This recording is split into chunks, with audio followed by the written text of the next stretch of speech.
Good morning, everybody. Welcome to PT on Ice on this absolutely fantastic Thursday. We have a lot of really cool stuff coming up on ice that I want to talk about before I forget and get rolling here. First of all, we have the sampler coming up in Vegas on April 7th and 8th, which will be a great chance to catch your favorite faculty speaking live for a couple hours and kind of get a taste of some of the pieces that are there. Secondarily, we have virtual ice sign up is currently open and it will be closing on March 19th. So if you guys don't know about virtual ice, it's kind of an amazing resource. Twice a month, you get to hear lectures from different ice faculty in different aspects and scopes of PT.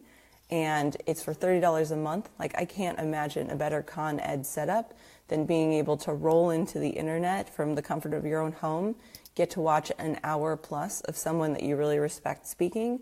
And, it's pretty easy, it's pretty awesome. And just to get a snippet of some little pieces, it's very easy to digest. So I'd encourage you guys to check that out. Again, the registration ends on March 19th.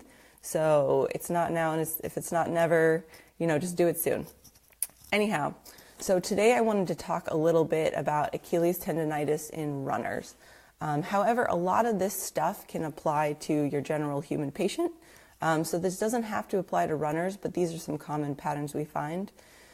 You can definitely have Achilles problems develop in runners for a lot of different reasons, right? Just like every other human. Some of the classic ones definitely can come down to your running problems you're going to talk about with everyone, right? Like your overtraining, your too fast a progression of your program. Some people actually run with too little frequency, and so they don't load the tissue enough to get everything used to it. There's all sorts of different things, your terrain. But I want to talk a little bit more about the specific physiologic problems and issues that can develop with Achilles problems, right? So one of the biggest issues that we kind of all go to with Achilles irritation is stiffness. And this can be a problem for a lot of people. But beyond looking at that calf range of motion, beyond checking what's their dorsiflexion with your knee extended and your knee flexed, there's so much more that goes into stiffness, right? There's fascial stuff, there's joint stiffness, the talocrural joint can be super limited. There's work through the calcaneus, so if you're checking your inversion, eversion, particularly if you find that eversion is limited, that can play a big role in stress through the Achilles. And then neural tension is a big one too. Super important to check it supine. You can do your straight leg raise or in slump, but make sure you check how someone is weight bearing, because especially with runners, you're looking at something, and if you're looking at it in a static position, that's going to be really different than how it looks when they're loaded, right? Loaded. So anyhow, that's one of those pieces where stiffness can play a big role in developing an Achilles tendinopathy or tendonitis or tendinosis or however we want to classify it. But at the same time, really looking through those different types of restrictions is really important, because if we're just focusing on the stiffness of the calf and the ankle, we can kind of get blindsided to the problems up and down the chain, right? So beyond stiffness, one of the other key pieces that can play into it is ankle instability. So if a person has a history of ankle sprains, or you're checking their balance and they don't quite have it, but they seem to have an excessive use of their ankle mobility in order to maintain their balance, these are factors we want to look into. If someone doesn't have that inherent ligamentous stability, they're going to be overusing their calf.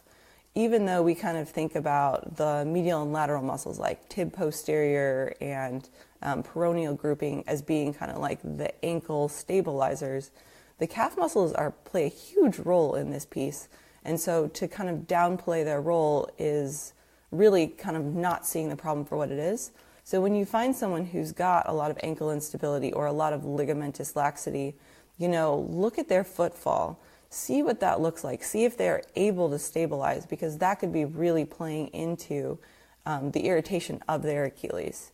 And the last big piece to always look at with a runner or anyone else is just weakness. Now, I know that seems obvious, oh yeah, people get weak and they develop an Achilles problem. But a lot of people get really weak in their calf muscles, and then they overdo something and that plays into it. So really key to, just have the runner stand there. check out their calf muscle size, like have them lay down, check out muscle mass. You don't have to measure it. I don't really get a tape measure out very often in the clinic, but looking at those things and just being able to see, is one leg bigger than the other? That can really play into a role, because that tells you about, depending on the length of this injury, it tells you about some underlying pieces, right? Do they have like an underlying L5S1 problem? Do they have a previous injury to that leg where they developed some weakness that they never quite got through, and then they loaded it the same bilaterally, and that kind of triggered a problem in the Achilles just from being overly stressed, right? So really important to look at that. The other thing is, if you notice that their calf muscle is a little bit smaller on the side that they have the issue, it's really important to go in and palpate the Achilles and make sure it's about the same width and tensile strength. Because sometimes you'll find with a long-term weakness pattern where that joint, that muscle, that tissue isn't loaded over the long term, that Achilles actually becomes smaller. And when it's smaller, it can't maintain as much tensile force. And so while the person might not have felt like they were overdoing it on one side, the other side was in duress, right? It was just being overloaded from a strength and stress point of view. Another piece to really look at with runners is their shoe. Now, I am not a person that recommends very often that patients, switch shoes or go into a supportive shoe at all. But if a person has a high amount of ankle instability and you see them flopping all over or hyperpronating or pronating too long in the gait phase, stuff like that, it can be helpful to get them into something that has at least a little bit more support somewhere in the system. But similarly, a lot of patients will actually develop Achilles tendonitis because they're in an overly corrective shoe that is pitching them out onto the lateral aspect of their foot or their heel, or affecting how they heel strike if it has a heel wedge versus something in there, correcting their arch. So really good to get in there and look at those pieces, because sometimes just switching someone from a corrective shoe to a neutral shoe and bam, you've solved their problem. So those are some of the pieces to look at kind of right around the Achilles. But then in terms of looking at the chain, especially in runners, like I like to think about the entire lower extremity as like a chain. It's a chain of events. At any point in the gait cycle, whether you're talking about running or walking, you have to have a combination of a bunch of different movements at each joint. And whether we're talking lumbar spine, hip, knee, ankle, foot, midfoot, big toe, you can get as specific and nitpicky as you want. You have to have a certain amount of movement from each joint to accomplish the movement or the task of running or whatever. So as you're looking at the Achilles, especially when you're not finding inherent problems in the foot and the ankle, check the knee joint out. See if that hip has enough internal external rotation and flexion and extension. Watch them move. See what their midfoot structure feels and looks like. If you don't kind of get into some of those things, you often won't find where the problem derived from. You may be able to treat the Achilles, but it's really important with Achilles issues to go back and really find out why the problem developed, because if you don't, you may be able to make their pain go away and feel better, but they'll be back in a heartbeat once they go back to their normal pattern of running or whatever it is they do. So really being able to dial it back and look into that chain, really thinking about that. So additionally, similarly with the chain in terms of looking at range of motion, we also want to consider strength. So as the tissue is loaded, right, as the hip has to stabilize in gait so that there's not an excessive amount of movement that travels through the foot and ankle. Similarly, the foot and ankle have to do a lot of work to stabilize in order to allow the calf to create force production. But if that's not happening, or if the calf is doing all the force production because the person isn't able to use their hip to create extension, or their hamstring's not working, all of these pieces can play in, right? So you can have a lot of weakness patterns above and even somewhat below the Achilles that can feed into overuse or overwork in the Achilles, especially in the gait cycle. So it's important to keep that chain of events idea in mind. Now, whatever you do in terms of training, the other important thing, or in terms of treatment, is that you take whatever piece it is that you've gone back and fixed and you put it into their gait cycle. You retrain the movement. So if you strengthen their glutes, it's important to go back and then train them how to use them during running, right?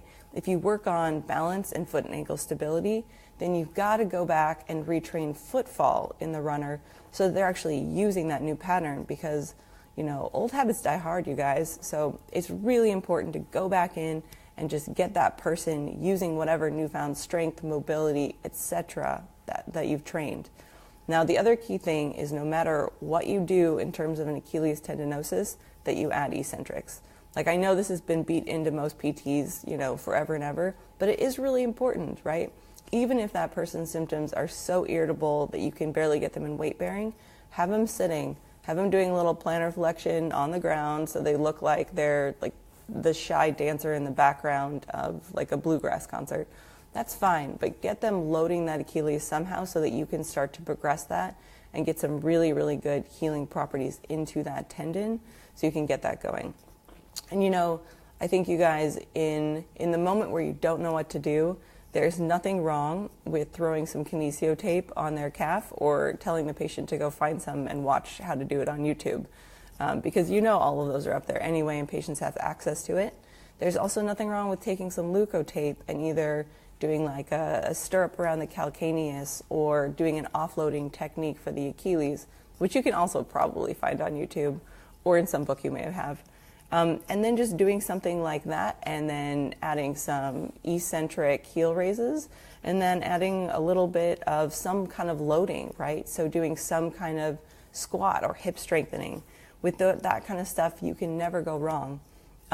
So, even when in doubt, just do those three things and then kind of regroup in your mind and kind of figure out what's going on with that person.